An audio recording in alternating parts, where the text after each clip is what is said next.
Swartz today, and welcome to Coffee with the Candidates. This morning I have Justice Barbara Webb, who is running for Arkansas State Supreme Court Chief Justice. Thank you for being with us. Oh, honored to be here.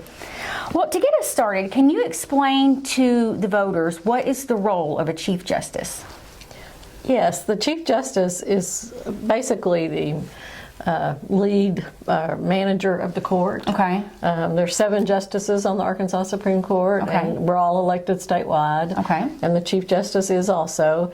But the Chief Justice, primarily, as I like to say, the administrative head of the courts. Okay. And so the Chief Justice has responsibilities not just with the Arkansas Supreme Court in dealing with our day-to-day caseloads and management, but the Chief Justice also oversees the Court of Appeals and the circuit courts and the district courts and the administrative office of the courts, and that's a critical role because that's a state agency of almost 200 people that deal with money, grants, budgets, daily budgets, works with the legislature, the specialty courts all across the state, security for all the courts across the state, technology for all the courts across the state. So it's a pretty important position that the Chief Justice has, and it's important that the person who is Chief Justice has the skills and experience to do that type of work. Okay. Well, let's let everybody know a little bit about you. Tell me about your background. All right. Well, I tell people that I grew up in Little Rock and went to law school. I went to undergrad at Fayetteville and then came back to law school in Little Rock. And I've been practicing law 40 years. Okay. I say I started when I was 4. I'm just kidding. But not true. I was started a little bit later than that. But one of the reasons I'm running for this seat is because I believe I'm uniquely qualified. Because my law practice, I've worked, as I mentioned, 4 decades as a courtroom lawyer in the state of Arkansas and all across the state of Arkansas. And whether I was in private practice or I was a prosecuting attorney, I was the elected prosecuting attorney for 3 counties, or a circuit judge, or the chief judge at workers' comp, or the CEO of a state agency at workers' comp, all of those positions, then to the Supreme Court, which I currently serve. I believe all of those experiences have led me and prepared me to take on this next opportunity. Well, you just answered my next question, which experiences prepared you. Well, do you have anything else on that, or was that it? Well, and I believe that the other thing that some people don't know is that in 3 instances when I was elected prosecuting attorney, I ran to clean up a corrupt judicial system. Okay. The prosecutor before me actually was indicted and sent to federal prison for running the office as a criminal enterprise. Oh my goodness. And when I came into the office, I not only faced some of the problems he had created and some of the people that really didn't want me to succeed, but I also faced significant backlogs of cases that had to be cleaned up. And so we did that. We got in, we rolled up our sleeves, as I say, and showed up for work and started trying jury trials, hundreds of jury trials, and shut down hundreds of meth labs and cleaned up the 3 counties that I was responsible for. And then the second time I was called on, Governor Hutchinson appointed me to be a circuit judge in Saline County. And that judge had not paid taxes, and he had created some issues. He had a docket as well. So, my focus was to, 1, make sure we restored justice to the criminal justice system, and to make sure that was important, not just for making sure we didn't have criminals sitting in jails waiting for trial, but mainly for the victims of crime, that they got their day of justice as well. So. Yeah. Well, who or what inspired you to enter this election for Chief Justice? Again, I believe the Lord orders your steps, and I believe all of those experiences in my past have prepared me for this opportunity and the challenges that face our judicial system. We read and we see on television every day that while it's important to who you elect for governor and who you elect in the legislature, a lot of the fights now are taking place in the courts, and a lot of people in the past haven't always paid attention to the judicial elections because it didn't really have much relevance to their life. But I think they're now seeing that it's real important as to who they elect, especially in these Supreme Court justice positions and as Chief Justice. And I think you just answered my next question too. You're ahead of me today. Sorry. No, it's good. It's good. Are there any particular issues you're most concerned about should you be elected about the Chief Justice position? Well, I think the next Chief Justice for the state of Arkansas has to be a person who's principled. Okay. And I was the first person appointed by as a Republican on the Arkansas Ethics Commission back in the 90s. Then Chairman Asa Hutchinson of the Republican Party asked me, out of a lot of attorneys he knew, to take on that awesome responsibility. So that, as well as I mentioned, cleaning up corruption, and just having the integrity and the principled discipline to make sure that that you do the right thing, whether anybody's looking or not.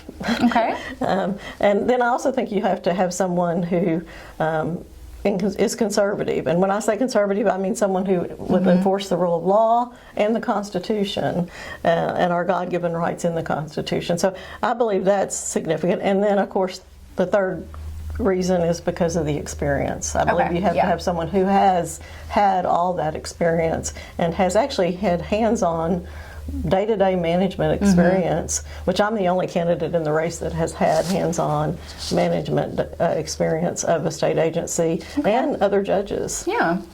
All right. Well, how do you plan to involve citizens in your decision making? Well, and that's a little difficult when you're on the Supreme Court. That one probably would be. But you do involve your court participants. I mean, and it's important. And as a Chief Justice, you do serve in a different capacity as far as the public affairs and relations. Yeah. One of the things that a Chief Justice often does, and I would do as Chief Justice, would be to travel the state and meet with the local bar associations and the local people that have an interest in the judiciary, maybe victims groups, any type of entities or groups, chambers of commerce, all of the folks that would want to have input on their judicial system. And so I can hear from them ideas of where they think the courts could do better. What, if case logs are backlogged because of COVID or whatever, or other things, or if there's a need for better technology, and I have some ideas about that as well. Okay. And if there's a need for more security in the courthouses, if there's a need for better access, if we have a problem in part of the state where we don't have enough lawyers, or we need a specialty court because of a type of potential problem with either juveniles or mental health or veterans. I mean, we are seeing very effective specialty courts in our state. Okay. I had a father tell me in Washington County the other day that he said, "Thank you for having the Washington County Drug Court. It has saved my son's life." Oh, good. Yeah. So. Okay. Well, that brings us to our last question. If you received $1 million grant to use in this position in whatever way you wanted, what would you do with it and why? Well, again, that would be a decision for the court. Okay. I would take it to the other 6 justices, and it would be a decision that the court would make as to where those funds should be spent. Okay. But I think, technology is our biggest challenge right now. We have to modernize our courts. Yeah. And to do that, we're currently doing that. We've currently received some grant money and spending a large amount to modernize our technology.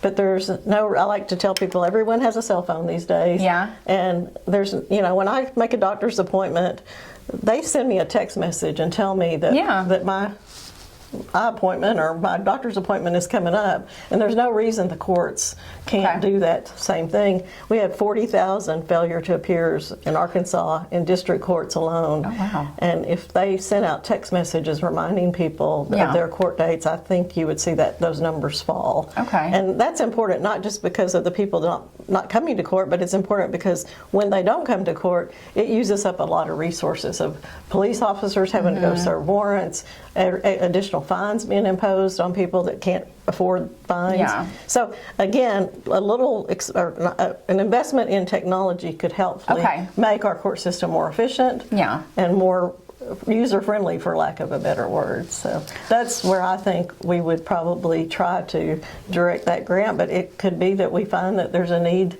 somewhere else that Yeah. the $1 million would be more. I like to say I used technology when I cleaned up Saline County, but I like to think that we would look for the area that would be the most effective Okay. use of our money Yeah. and have a real impact. Okay. That's what I like to do, is have a real impact on our citizens. Thank you, ma'am. Well, those are all of our questions. Is there anything else you would like voters to know before they go to the polls? Well, I would respectfully ask them for their vote and their confidence that I will be an independent voice on the court for them.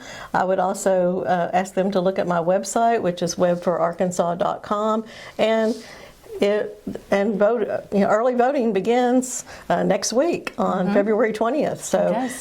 So I would encourage everyone to exercise their right to vote. I think it's important. It's an important part of being an American and an Arkansan. And I would just encourage everybody to get out to the polls and to vote in these judicial races, because even though they are nonpartisan, they're very important. So I would encourage all Arkansans to look at those judicial races and vote. Thank you. Thank you so much for Thank being you. with us today. And this is Edward from SWART Today. Thank you for joining this segment of Coffee with the Candidates.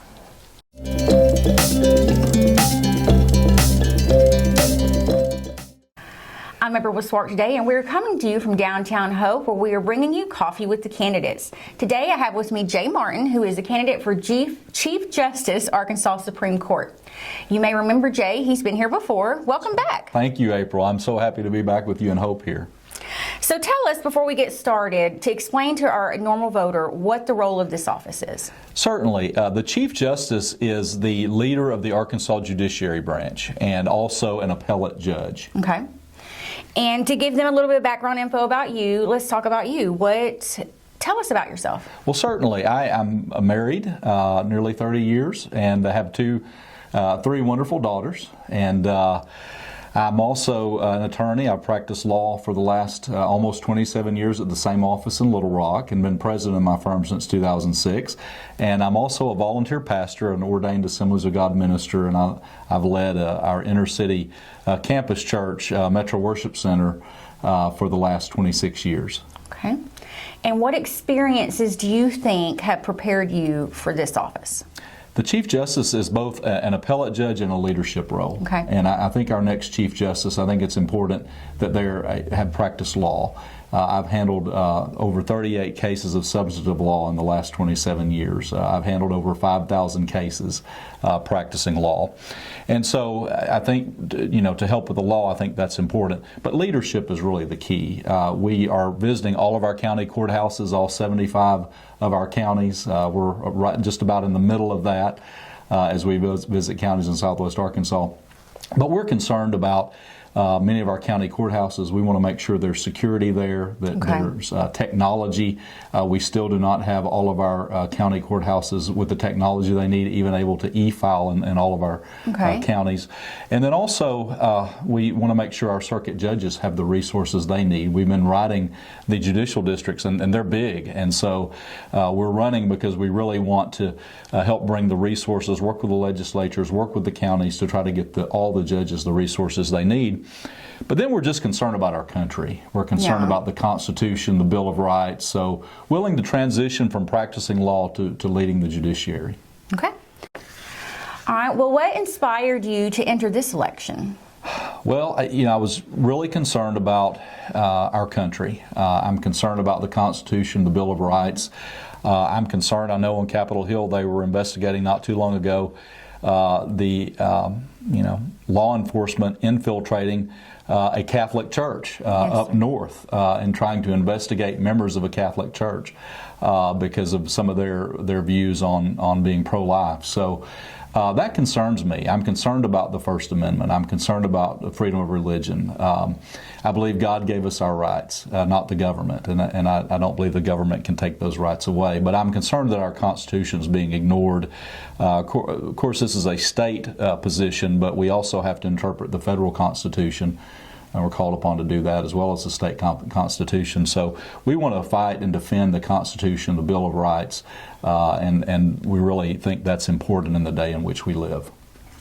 All right. Next question. And you actually kind of just answered this because it was going to be what issues most concern you related to this office. Yeah, and I think I did talk to that some, but it's just, we have a great country, and we have a great country because of the Constitution and the Bill of Rights, and we have to make sure that the rule of law is upheld. Okay. I like to say, judges they're sort of elevated on the bench. It's not because they're special, it's because the rule of law is special. And in this country, we the people are the government. And the rule of law has to be in the right place. So we need an independent judiciary. We need the rule of law being honored, the Constitution, the Bill of Rights. We will do that. We will be the sentry on that wall, making sure that we preserve those things that are so vital. All right. And how do you plan to involve citizens in your decision-making process? Well, we have to. Right now, we're visiting every county courthouse, and we're on a listening tour. We're asking people that we meet in the courthouses and elected officials, how can the judiciary be better? And we're hearing some incredible ideas. So as Chief Justice, we're going to have to continue these tours. We'll continue in every judicial district. We will continue visiting, having working relationships. As an appellate judge, the appellate judge part, people appeal their case, and that's how they get to us. But the leadership position of Chief Justice, I think we can involve citizens in the judiciary in a better way, which we intend to do. All right, and this is what we call our what if question. If you received $1 million grant, and I know in the big scheme of things, $1 million isn't so much, but if you were to receive $1 million grant to use for whatever you wanted in regard to your office, what would you do with that? Well, it comes back to our principles and the things we're emphasizing. I don't want any person in any courthouse in this state to be unsafe. Okay. Whether it's someone working in the courthouse, whether it's a person who has to attend court. I really think in the day in which we live, we've got to make sure that our county courthouses are secure. And I believe that many of our counties are doing very well. We also see other county courthouses that are crumbling. There's grant money out there. A lot of them have already moved to annexes. So if I had $1 million, I'd probably invest it and try to draw some interest. But I would also try to invest that money first in security. That's the government's role. We've got to secure our courthouses, and then also we've got to bring technology not only to places where there is already technology, but to rural areas, places where technology is not always what it should be. And then for our circuit judges, I think that we would also start a program. Our circuit judges need access to law clerks. In many of our counties, they just have a trial court assistant. They don't have enough staff, and they're traveling long distances in their judicial districts. So I would take the money, and I would try to do those things with it. Thank you so much, Jay, for being with us. Is there anything else you want voters to know before they? I am humbled and honored to be running for Chief Justice. I want to be the people's Chief Justice, the Chief Defender. I'm an outsider to the court. You won't see judge by my name, but I think that's an advantage. Our current Chief Justice was an outsider to the Supreme Court, and I really think that there are some issues in the Supreme Court that an outsider needs to address to make it better. All right. Thank you, Jay. This is April from SWART Today with Coffee with the Candidates.